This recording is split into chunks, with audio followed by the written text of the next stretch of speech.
Ce qui est important de comprendre, c'est que psychologiquement, les hommes sont moins expressifs dans leur côté émotionnel. Ils doivent vivre l'expérience des émotions d'une autre manière. Nous, là, les femmes, la plupart du temps, on connaît tellement nos émotions, on est capable d'énommer, premièrement, de dire presque quelle saveur elles ont, la couleur, la texture. On est capable d'en parler comme de manière scientifique de nos émotions. Eux sont quand même pas capables de saisir, puis là je généralise, là, parce qu'il y en a qui sont capables, effectivement, comme il y a des femmes qui sont pas capables de nommer les émotions. Il faut aller dans la subtilité dans ce que je vous partage. Mais beaucoup d'hommes, ils savent même pas nommer une émotion, ils savent pas faire la différence entre est-ce que là je suis en colère ou je suis déçue. Des fois, ils savent pas faire la différence de distinction. Donc, ils ne vont pas expérimenter le corps émotionnel comme nous. Et donc, eux, ce qu'ils vont ressentir, ça vient vibrer dans les cellules, mais ils ne sont pas capables de le conceptualiser comme nous. Donc, c'est surtout de comment ils se sentent. Bon, je me sentais bien. Non, je me sentais pas bien. Ça va être beaucoup plus subtil pour eux, comment ils vont le ressentir. Et ils ont besoin de se retrouver seuls face à leurs émotions pour décoder. Si tu es constamment là en train d'écrire, d'appeler, d'aller chercher la présence de l'autre constamment, il n'a même pas le temps de se retirer, lui, pour comme juste dire, je me sentais comme ça hier, puis là, aujourd'hui, je me sens pas de la même manière. Ça prend un certain temps différent de processer tout ça. Donc, la distance va permettre au masculin de pouvoir se retrouver un temps seul avec lui ou seul avec d'autres personnes, mais pour qu'il puisse observer la différence entre ta présence et ta non-présence. C'est vraiment beaucoup plus comme ça que ça fonctionne dans la psyché d'un homme. Donc, cet espace-là va lui permettre de ressentir dans toutes ses cellules, est-ce qu'elle me manque ou pas. Puis ça ne va pas être processé dans le sens, genre, je me sens beaucoup mieux parce qu'elle me permet d'être moi-même, de m'exprimer mieux. Sa présence légère, j'ai jamais goûté à ça de cette manière-là. Elle explique les choses comme moi, j'explique pas. Ça va pas être aussi flagrant pour lui. Éventuellement, il va le constater de plus en plus. Il va dire des choses comme ouais, toi, tu me comprends. Même moi, je suis pas capable d'expliquer qu'est-ce que je viens de ressentir comme toi. Tu me dis, OK, mais là, t'as-tu un petit mélange de ça et ça? Il est comme, mais oui, je pense que c'est ça. J'ai jamais vu ça comme ça. Donc, on l'instruit de cette manière-là et il peut, à ce moment-là, constater qu'effectivement, c'est ça. Et il va trouver qu'on le comprend plus que n'importe qui parce qu'on est capable, quand on est une féminine qui est équilibrée, d'être en capacité aussi d'avoir fait nos séparations de corps. La plupart des féminines déséquilibrées, ils veulent fusionner dans l'émotif avec l'autre personne, physiquement aussi. Ce qui est important, c'est quand on est complètement dans notre sphère, équilibré dans nos sphères, on est capable de voir la sphère de l'autre, de ne pas mélanger toutes les émotions, les miennes, les siennes. Surtout une personne qui se conscientise, on devient hyper sensible, puis on capte toutes les émotions, les informations des autres. Ça vient mélanger avec nos émotions à nous. Et quand on a fait un travail d'équilibre et on se solidifie dans notre identification, je sais que ça m'appartient, ça m'appartient pas. Et je ne mélange pas les choses. Je sais qu'il vit ça, même quand c'est négatif, même quand c'est positif, ça lui appartient, mes trucs m'appartiennent. Par contre, je suis capable de décoder ce qui est vécu de l'autre côté, puis d'avoir un détachement que s'il est en colère, ça ne me fait pas réagir, je ne suis pas mise en vibration dans ça, ça y appartient. Je peux même rire à l'intérieur de moi, dire « Ouh, il est vraiment en colère ». Mais quand c'est pas ajusté puis qu'on est hyper sensible, justement, j'ai l'impression, je suis pas sûre, est-ce que c'est ma colère, c'est sa colère, est-ce qu'elle est en colère envers moi? On est toutes mélangées. Ça, c'est une féminine pas équilibrée et tu vas pas rendre service à ton masculin. Même s'il était un masculin équilibré, tu n'aurais pas la capacité. Toi-même, tu n'es déjà pas équilibré. Donc, ça, c'est important de le comprendre. Si on continue dans ça, l'espace qu'on laisse, c'est pas un signe de faiblesse. C'est pas un signe non plus de ça va lui démontrer que je suis pas intéressée. Ça, c'est pas comprendre la psychologie d'un homme et tout ce que je viens d'expliquer brièvement, justement, cet espace-là, elle lui permet de se sentir, de se retrouver, d'être à l'écoute de ce qu'il va ressentir jusque dans ses cellules. Pendant ce temps-là, toi, de toute façon, tu vis ta vie. Alors, ça ne devrait pas être soit un signe de faiblesse ou générer de la peur chez toi. Si ça te dit dans ta tête, mais si je suis pas là, puis il va aller vers quelqu'un d'autre, il va penser que je me fous de lui, tu as besoin de faire des libérations de tes programmes inconscients. Si aussi tu as peur que finalement, si tu ne choisis pas, qu'est-ce que tu peux faire pour qu'ils te choisissent? Tu n'es aussi pas dans avoir fait ton travail de libération. Parce qu'en réalité, on veut tester l'homme, on veut savoir est-ce qu'il va revenir, puis s'il ne revient pas, on comprend qu'il n'est pas intéressé. Soit qu'il est trop faible pour bâtir un couple conscient, donc il est déséquilibré complètement dans ses corps conscience. Et un homme comme ça a besoin d'aller chercher beaucoup d'énergie sexuelle, donc tu le laisses aller faire ce qu'il a à faire. Éventuellement, donc ça va te permettre de savoir est-ce qu'il est capable de revenir, soit parce qu'il est intéressé, mais sinon peut-être qu'il n'est pas intéressé non plus, ou soit parce qu'il est solide dans ses corps conscience et bien équilibré, donc ça va lui permettre cet espace de revenir vers toi. L'autre chose aussi que ça permet à un masculin qui est équilibré, donc un masculin qui est équilibré, il va aussi savoir où est-ce que toi tu en es. Si tu es une dépendante affective, si ton bonheur est complètement tourné vers une autre personne, ou si tu as trouvé ton bien-être et ton bonheur par toi-même, donc tu es une personne qui est indépendante, mais pas en train de rejeter un homme, qui fait sa vie, qui n'est pas en train d'être frustré parce que l'homme ne te donne pas de l'attention, de l'affection, que tu n'as plus un enfant de 5 ans qui te gère émotionnellement. Et si tu es capable de t'amener ton bien-être et ton bonheur par toi-même, puis que lui, quand il est là, dans un partage, il peut finalement participer à augmenter ton bien-être et ton bonheur, mais que la base, elle vient de toi. Donc, lui, un homme finalement qui est équilibré, un masculin de valeur, il va valoriser de l'indépendance, puis il n'aimera pas se sentir envahi. Il doit faire des tests pour savoir si tu es une féminine de valeur. Cet espace-là va aussi stimuler de l'attirance, parce qu'un masculin qui est équilibré, un homme de valeur, il est attiré vers une femme qui est dans l'indépendance, qui est solide, qui ne va pas à toutes les 2 minutes se sentir insécure, malgré le fait que si elle est insécure pour de réelles raisons, pas parce qu'elle est encore émotionnellement pas mature, mais pour une réelle raison, le masculin va être prêt à venir sécuriser sa partenaire parce que c'est pas un enfant avec qui il gère. Si tu me dis réellement qu'il y a eu une insécurité puis que j'ai pas vu qu'il s'était passé quelque chose dans mes actions, dans mes gestes, un masculin sacré va dire on va en parler. Explique-moi, qu'est-ce que tu as senti, peut-être que j'ai pas vu. Et là, la communication, elle est vraiment incroyable quand on est deux êtres comme ça, bien équilibrés. Ça demande du travail de libération de tous les anciens programmes, de schémas archaïques, d'amour sacrificiel, d'amour soumission, de dépendance affective, etc. Mais quand on bâtit ce couple-là, eh bien, nous, on est solide, puis ça ne veut pas dire qu'il n'y a pas de conflit, ça ne veut pas dire qu'il n'y a pas un peu d'insécurité, qu'il peut se passer certaines choses, mais de la façon que c'est approché, la façon que c'est travaillé en équipe avec notre partenaire, c'est complètement différent. Donc, ça va stimuler l'attirance, ça va stimuler la connexion, le fait qu'on fasse notre vie, qu'on n'est pas complètement insécure. Alors que le contraire, si tu es insécure, si tu es en dépendance affective, tu vas attirer des hommes qui vont adorer le fait que tu cours après. Je vais ou sinon en parler dans une autre vidéo. Tu vas venir finalement énormément nourrir son ego. Wow! Si cette fille-là est en dépendance après moi à ce point-là, puis qu'elle devient folle de me courir après comme ça, je dois avoir beaucoup de valeur. Il ne reconnaît pas sa valeur, mais il le reconnaît par le fait que toi, tu cours après.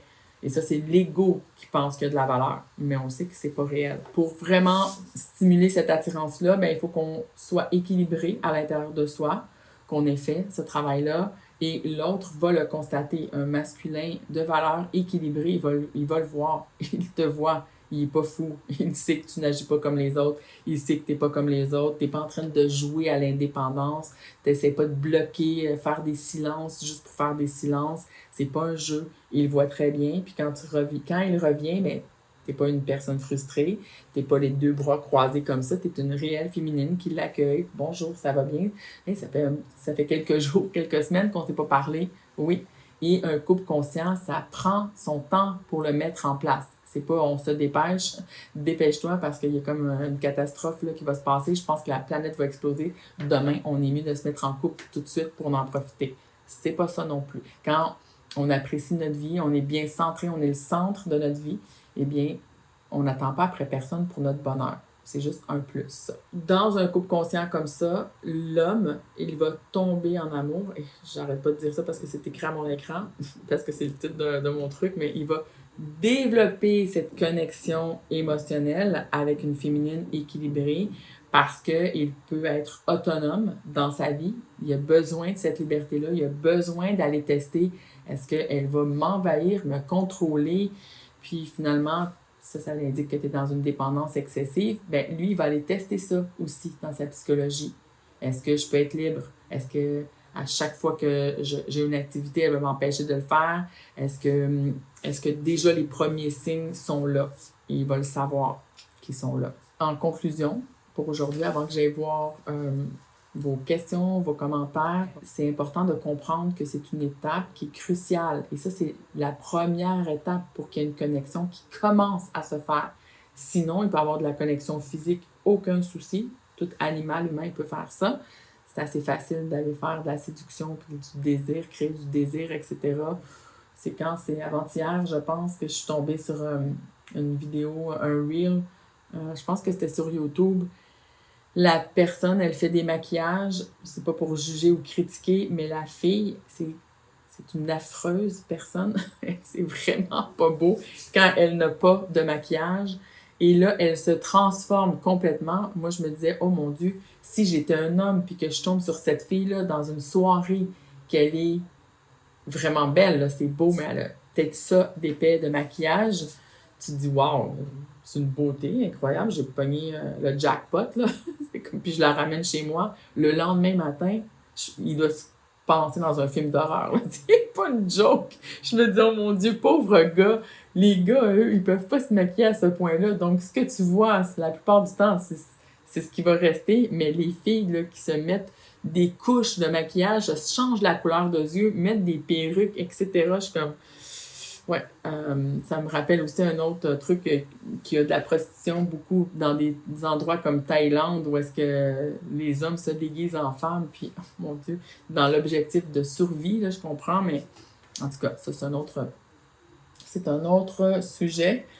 Tout ça pour dire que c'est important, oui, d'être toi bien équilibré, d'être toi, avoir fait ton travail de libération, etc., puis éventuellement, ben, tu rentres dans la mise en place, bâtir un couple conscient. Un couple conscient, c'est pas quelque chose qui nous tombe du ciel. C'est pas comme je rencontre la personne, puis moi je suis consciente, lui il est conscient. Ça, c'est pas comprendre qu'est-ce que bâtir un couple conscient. Et un couple conscient, ça se bâtit pas en 2 minutes. On prend le temps de se connaître et on doit être prête à tout moment de dire que ça fonctionnera pas. C'est pas l'homme que je désire bâtir. Cette personne-là, elle n'est pas rendue là. Il faut être prête. Alors que quand on est en dépendance affective, quand on est en manque d'un autre dans notre vie, pour notre bien-être, notre bonheur, tu rencontres quelqu'un puis tu veux absolument, en courant, que ça soit lui, aller dans son lit le plus vite possible, que le désir soit là. Alors que dans un couple conscient, bien sûr que le désir est là. C'est quand même important dans nos corps. On veut connecter dans tous nos corps conscience. Puis le premier corps, le physique, il faut qu'il y ait un désir et qui est relié aussi à la psychologie. Parce que le désir, il peut être aussi physique. Des fois, tu peux désirer quelqu'un physiquement qui, psychologiquement, c'est pas ton genre, là. Mais physiquement, tes cellules, eux autres, ils aiment l'odeur, les phéromones de l'autre. Mais tu le regardes, tu es comme, ce serait vraiment pas le genre de personne que j'aurais été attirée.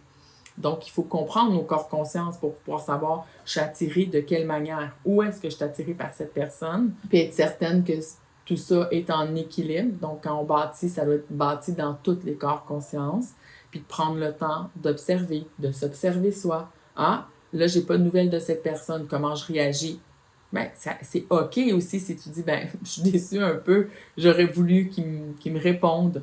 C'est OK d'être un peu déçu. Ça fait pas, on n'est pas un être humain parfait, plus jamais aucune réaction, aucun sentiment, non, il y a aucune, non, c'est pas réel. Donc, c'est d'observer, ben oui, ça me dérange. Ah, ben, si ça te déçoit, c'est parce que tu as déjà un peu d'attachement qui est là. OK, il y a un peu d'attachement.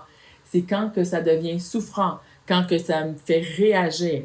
Là, tu es en réaction, tu en veux, tu y écris. Je peux pas croire qu'avec la soirée qu'on a vécue il y a 2 soirs, que tu m'as pas réécrit, etc. Ça démontre que tu es complètement déséquilibré et qu'il est temps que tu fasses ton réel travail de libération. Puis il y a des gens, des fois, qui viennent travailler avec moi, qui me disent « Je ne sais pas ce que tu pourrais m'apprendre de plus. J'ai fait toutes les formations. » Bien, toutes les formations, habituellement, c'est basé sur de l'inconscient et c'est l'ego qui vient travailler les choses. Alors que de la façon que moi, je travaille, c'est en conscience. Donc, on ne peut pas libérer des programmes inconscients dans l'inconscient. Mais je dis aussi, parce que ça c'est important de le comprendre, il y a beaucoup de gens qui ne sont pas rendus à bâtir un couple conscient. Il faut qu'on continue à bâtir des couples comme les animaux humains qui le faisaient avant, quand on n'est pas en capacité de le faire. Mais si tu te dis, moi je suis prête, je le sais que je suis rendue là, c'est le moment de venir travailler avec mes outils. Avant ça, ben, ça ne sert à rien. Tout ce que je vais t'enseigner, tout ce que je vais te faire mettre en pratique, tu ne seras pas capable d'y arriver. Et dans ces directs-là, ce que je fais, c'est que je t'explique des choses. Déjà, ça, si ça rentre en vibration avec toi, puis que tu n'es pas déjà en train de travailler avec mes outils, mais ça t'indique, mais écoute, Mélanie, je pense que ce que tu dis, ça fait beaucoup de sens. J'aimerais travailler avec toi pour que tu m'aides à être prête à bâtir un couple conscient.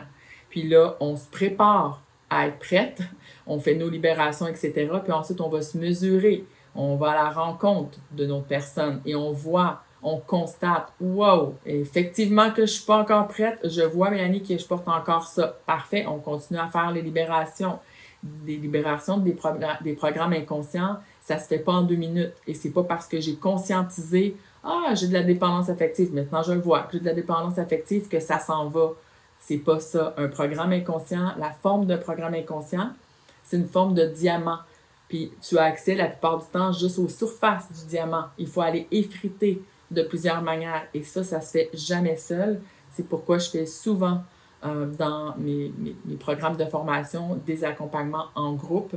C'est là où est-ce qu'on va effriter le plus.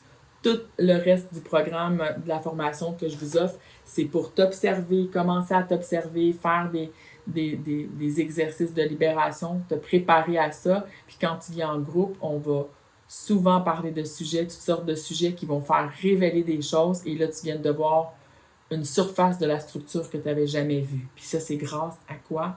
Grâce au fait que tu es entouré d'autres femmes qui, elles, vont partager de leur expérience, qui, elles, deviennent de plus en plus transparentes et authentiques. Je dis que quand on libère des programmes inconscients, on enlève des filtres, on enlève des couches, on devient transparente. Je me vois, je suis comme « Oh my God! » Je pensais que j'avais plus de dépendance affective, puis là, le gars que j'ai rencontré, il m'a pas répondu pendant 3 jours, puis j'étais déjà partie, moi, là, que c'est comme « Wow, il habite dans telle ville, à côté de moi, tel travail, tout est fait sur mesure pour que ça fonctionne, c'est l'homme de ma vie, je suis sûre, quand j'étais avec lui, là, je le sentais dans tous mes corps, etc. » Mais ça, je l'ai imaginé la plupart du temps que c'était comme, il y avait un beau potentiel, mais j'ai pas pris le temps de bâtir ma relation.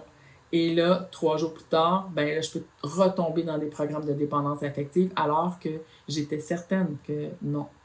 Puis quand je vais vous le partager ou que ce soit une autre personne qui le partage dans les groupes d'accompagnement, ce que ça vient faire, c'est que c'est comme tu dis, wow, merci Mélanie, parce que je suis en train de faire la même erreur actuellement. Je viens de rencontrer quelqu'un ou une personne que je fréquente depuis un certain temps, puis je suis en train de tomber dans ce piège-là, de m'imaginer plein de choses, puis merci grâce au fait que tu l'as dit, ou que ce soit Nathalie ou une autre personne, tu remercies cette personne d'être de plus en plus vulnérable, authentique, transparente. On ne se juge pas, on se dit pas, mais franchement, Mélanie, elle l'avait déjà dit, puis elle continue à le faire. Non, on dit merci.